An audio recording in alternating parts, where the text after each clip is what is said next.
CK3, a game about strategically warring your neighbors to amass gold, prestige, and power. What if I told you you didn't have to do any of that, and could go from a small county to an absolute empire completely and totally peacefully? Well, kind of. Now, some of you may know Gandhi from history as an incredibly peaceful anti-colonial Indian. Others may know him from video games, where he's someone that claims to love peace, but will turn around and straight up nuke you out of existence. So today, we're gonna try and find a balance between those two perceptions. And here we are, in honor of Gandhi, we'll be playing in East Asia. Press start to play. We're gonna start as these small islands here in the Maldives. So the first thing I'm going to do is go up the stewardship tree and really focus on building my gold income. Now, the first step of our somewhat nefarious plan is to go from the size of a county to a duchy without raising a single troop in an offensive war. I'm going to cut a lot out of this first life, but you'll see plans will really pick up in our second life. Now, the next thing I'm going to do is a classic. I'm going to swear fealty over here for low feudal obligations. What I'll then do is modify our feudal contract, give him normal levies for guaranteed council rights, and then demand a seat on the council and become the steward for an increase to our gold income. Wow. The other thing I'm going to do is go ahead and start finding secrets, and I'm going to look somewhere in green where we have a high percentage chance. Okay, so we found a non-believer's secret. That is awesome. So I'm going to just go over here to my court and then start blackmailing all these secrets I know about people. And what I can now do is start demanding payments from them. So I'm just willing this gold into existence. And that's 25 gold for doing absolutely nothing, which we can turn around and invest in our city. Alright, so we've stacked up our capital like crazy. I'm just going to be hoarding my gold for the next life. Okay, finally we have died, and now, ladies and gentlemen, it's gonna get interesting. The other thing I'm gonna do is start finding secrets in our own realm. Not only that, but I will demand the position of Spy Master from him, which will boost our monthly intrigue lifestyle experience and hostile scheme success chance. So right away, I'm going to pick up Meritocracy, which allows us to claim the throne against our liege. Yoink! I wonder why he's doing that. Well, it's quite simple. Have you ever been in a war and captured a valuable hostage? And you notice the war score has gone from 0 to 100%? Today we're going to be flipping this mechanic on its head and exploiting it for all it's worth. Yep, you guessed it, we're going to be making our way up to the Kidnapper lifestyle perk. We're going to be starting a scheme to kidnap a valuable hostage on the other side, and right before we're ready to abduct them, we're going to declare war on them. And if all goes to plan, we'll get a 100% war score strictly from the abduction. Pull the old switcheroo! So we've been finding secrets, blackmailing those people for hooks, and now we're going to hook those people into our scheme. Okay, so a little bit of time has passed, and now we have a chance to get a claim on our liege's throne. We have about a 90% chance after inviting all those people to our scheme, so let's hit it. Boom! Nothing can stop me now, baby. So the next step in my super evil plan is to switch over to the intrigue lifestyle and make my way on up to Kidnapper. So I'm using my Spy Master to find secrets in my liege's capital. And because I have the Truth is Relative lifestyle perk, I can translate my gold into strong hooks, and strong hooks into improved chances of successfully pulling off abductions. And we've finally unlocked Kidnapper, which is awesome. Then what I'm going to do is attempt to abduct my liege. We have a 50% chance of success here. But if you look here now, we can invite people with the use of our hooks. Taking a look, we are at 85% chance we can abduct our liege, and it's going to be in about 3 months. So what I'll do is declare war for my claims on the throne. I'm then going to wait it out. A few moments later. Let's go ahead and give it a shot. Ladies and gentlemen, we got him. Perfect, and he is in our prison. I hope he likes his new quarters. But with that, we've also hit 100% war score. So I'm going to just enforce the demands, and I am the new ruler of this duchy. So unfortunately, we inherited some wars from our previous liege. I'm going to try and just battle him back and white piece him out as soon as I can. I think what I'm going to use is some of my sons as pure alliance fodder. Perfect. I've sent off an alliance to her. I will call her to war. All right, and they have decided to attack me on a hill, but we come away victorious. That puts us at 26% war score. So what I'll do is offer them some sweet, sweet white peace. So now we have to focus on getting to the size of a kingdom completely peacefully, and let me tell you, it won't be as easy. So in terms of our dynasty legacy, I'm going to go up Guile. Why? Well, because natural schemers will give us a 10% boost to our intrigue learning lifestyle. Okay, and we have died, so we're playing as our son now. That's great. So I'm just gonna quickly run up the intrigue tree and grab Kidnapper. So I think what I'm gonna do is swear fealty to these guys up here. They are a lot larger than us, and this is going to get exciting. We're gonna have a very similar tactics here. The only problem is it's so much harder to do with a kingdom. And she's even offering me the role of spy master. How could I say no? All right, and we've had a son and heir, Vijayabayu. Yeah. May you grow strong and wise, John. Okay, so I'm picking up Kidnapper, and I'm making my way over to stewardship, and I just need meritocracy. I'm gonna look right over to my liege and try to claim her throne. We got a 78% chance it works without inviting anybody. Oh shit, here we go again. So I'm still using my spy master to grab strong hooks on people in my liege's court, and not only do these hooks increase the chance of success, but they also sometimes speed up the actual scheme. Alright, and we have a 90% chance of claiming the throne of my liege, so I will go ahead and execute that. And we successfully did it. Look at how pissed that woman is.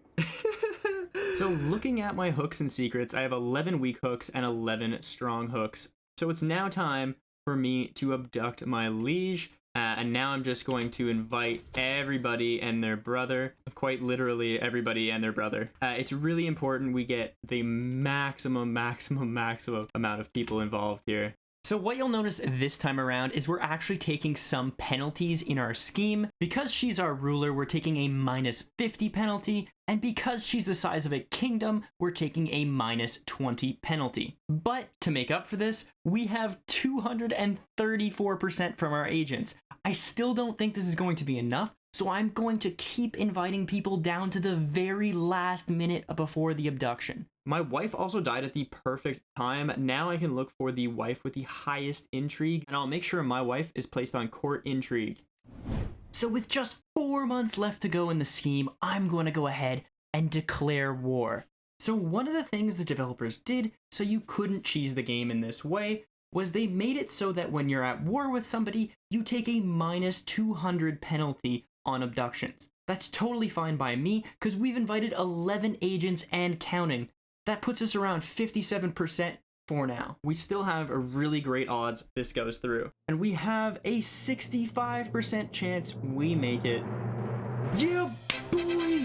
Let's go! Alright! I hope she likes her new quarters. Hell yeah, dude! This puts us at 100% war score again. We can enforce the demands. Thank you, come again. Whoa, okay, you're done. Cancel it. It's over. What? No, that's like a pop culture reference. Like, I stick them all throughout my videos. Like, it's fine. I do it all the time. No, not with that one, you don't. No, you can't put that one in there. Okay, I'll take it out, you know? It's no big deal. No, it's too late. It's already over. Go check.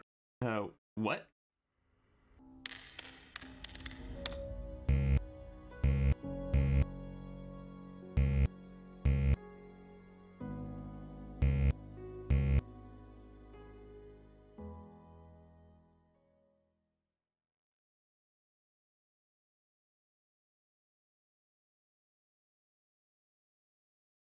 Alright, so we've gone from the size of a county to a duchy, we've gone from a duchy to a kingdom, and now it's time we secure and solidify our empire, but our tactics are going to have to change slightly.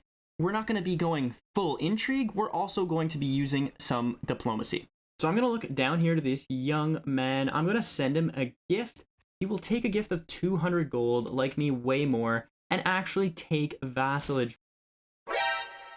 All right, and we have died, so we're playing as our son. My main goal for this life is to be going crazy building up my empire. I need to be increasing my military strength so that when I go to offer someone vassalage, the difference in our military strength gives us more power in the negotiation. So I'm still a young man, relatively speaking, and you guessed it, it's time I flip over to the intrigue lifestyle.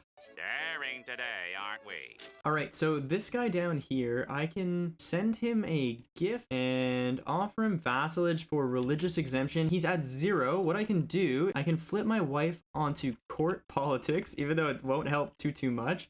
Come back, offer him vassalage again, and we're at +1. Awesome sauce. So let's take a look to my neighbor on the right here. I've been attempting to find secrets at his court for some time, and I was able to secure a strong hook on his son. What I'm going to do is invite his son to my court. Now you can see if we declare war on him, we can press this son's claims. So I'm going to grab kidnapper and we're ready to start. Okay, so if you look at our hooks and schemes, we have 7 strong hooks, 21 weak hooks, and $150.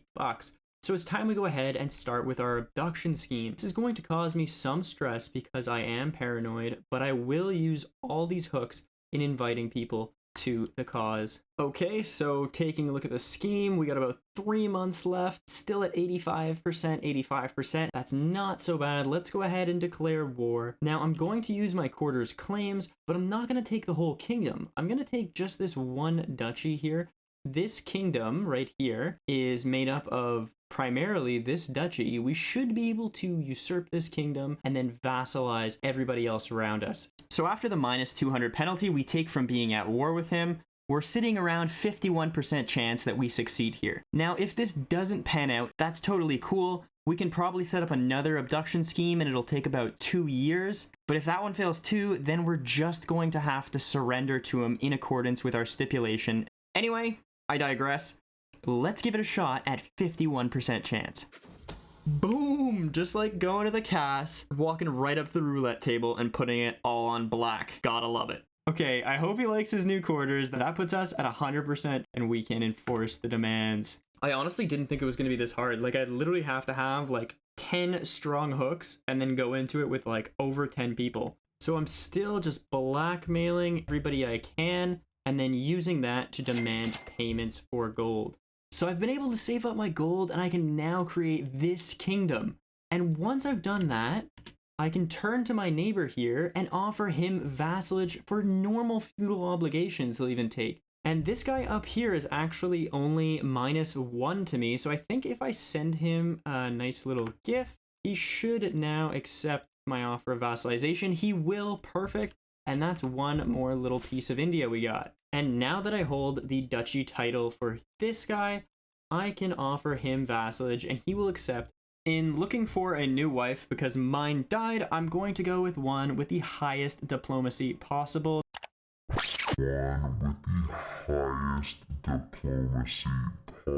Gotcha, bitch!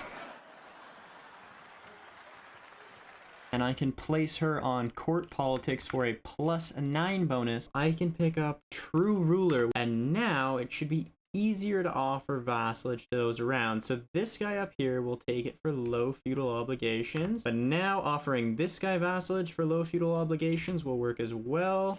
Now this guy will not take vassalage from me. Now the primary reason is the difference in our military. I'm sitting around 5,000 troops, he's sitting around 1,000, and that difference in our military is causing him not to like us at -20,700. Bruh. There has to be an exploit here. If you can find this exploit, please let me know in the comments below. So I'm just gonna live out the rest of my days, saving my gold and spending it on improving my realm and my men-at-arms. I'm also upgrading any castles I can to 2nd tier castles so that we can upgrade our buildings even further. And it looks like that's gonna be all she wrote for us at the ripe age of 72. Now, what you'll notice about our son is that he's absolutely terrible. He's got gout, he's a kinslayer, he's a murderer, and he's contrite. Are you serious? This is torture. The first thing I notice is there's already factions against us, You'll see the independence faction actually has gained quite a bit of momentum. So what I'll do is I'll arrange a marriage between my player heir and this lady's daughter. You'll see that this lady will then leave the independence faction and it'll have to restart. Oh no, and I've got smallpox. Okay, so this guy is a actual physician. I'll pay the big bucks and get him to join the court. It's too late for caution. I'll also take the stress. Oh, and he didn't even cure me. This is terrible. I'm wounded. I'm disfigured. Oh, my days. Oh, and we died. What are the odds? And we can play as the sun now. Perfect. And I'm just upgrading all my counties to be building tall. I'm going to spend all my money on that this life.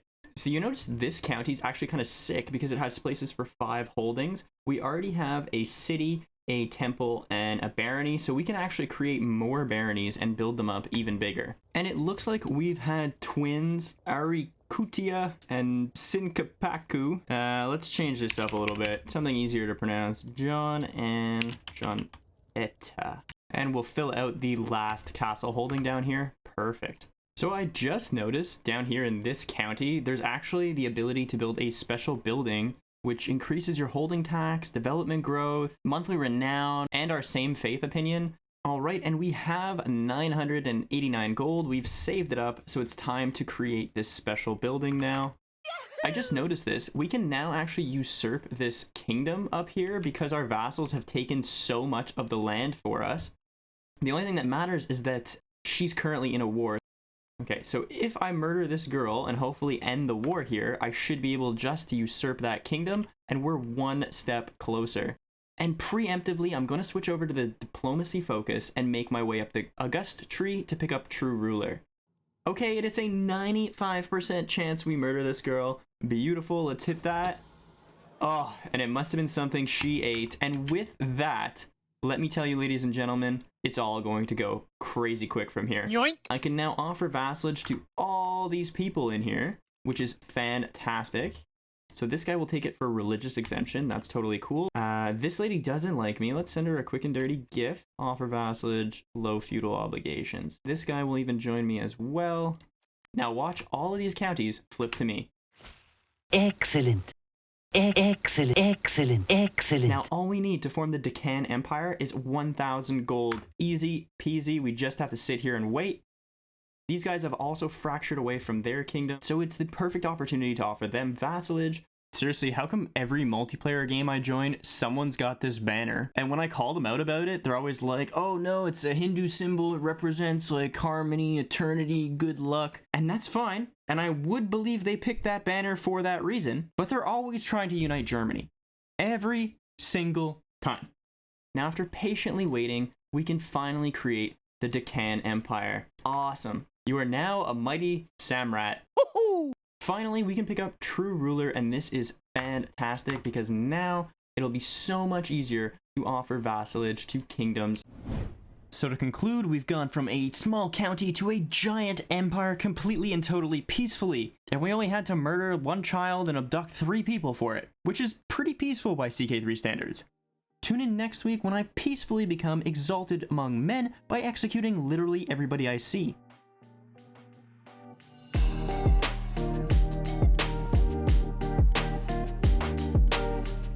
And if I don't see you, good afternoon, good evening, and good night.